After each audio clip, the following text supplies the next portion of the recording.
নেত্রকোনার পূর্ব ধালয় রাষ্ট্র কাঠামো মেরামতের ৩১ দফা ও রাজনৈতিক কর্মপরিকল্পনা নিয়ে বিএনপির উপজেলা পর্যায়ের নেতাকর্মীদের অংশগ্রহণে কর্মী সভা অনুষ্ঠিত হয়েছে। শনিবার সকালে সাব রেজিস্ট্রার অফিস মাঠে পূর্বধলা উপজেলা বিএনপি ও অঙ্গ সহযোগী সংগঠনের উদ্যোগে এই কর্মী সভা আয়োজন করা হয়। বক্তারা বলেন, বিএনপির ভারপ্রাপ্ত চেয়ারম্যান তারেক রহমান ঘোষিত রাষ্ট্র কাঠামো মেরামতের ৩১ দফা দেশের জনগণের সামনে তুলে ধরতে হবে ঘরে ঘরে গিয়ে। এজন্য সকল নেতাকর্মীকে ঐক্যবদ্ধভাবে কাজ করার আহ্বান জানান তারা।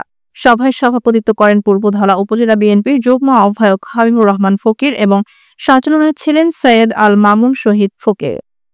প্রধান অতিথির বক্তব্যে জেলা বিএনপির সাবেক সাধারণ সম্পাদক এবং নেত্রকোনা ৫ আসনের ধানের শীষ প্রতীকধারী প্রার্থী আলহাজ আবু তাহের তালুকদার বলেন, এই ৩১ দফা কোনো দলের স্বার্থে নয়, বরং রাষ্ট্র সংস্কারের জন্য জনগণের দাবি পূরণের রূপরেখা।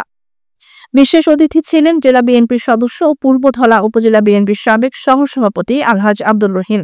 এছাড়া বক্তব্য রাখেন উপজেলা বিএনপির নেতা আব্দুল গফুর, হাবিবুর রহমান হাবিব, সালাউদ্দিন আহমেদ নওয়াব, আবুল হাসনাত ব্যাপারী সহ কৃষক দল, যুব দল, শ্রমিক দল, স্বেচ্ছাসেবক দল, ছাত্রদল এবং বিএনপির বিভিন্ন ইউনিটের নেতৃবৃন্দ। সভায় নেতৃবৃন্দ সবাইকে আহ্বান জানান দলের ভাবমূর্তি নষ্ট হয় এমন কাজ থেকে বিরত থাকতে এবং ৩১ দফা কর্মসূচি জনসাধারণের মাঝে ছড়িয়ে দিতে।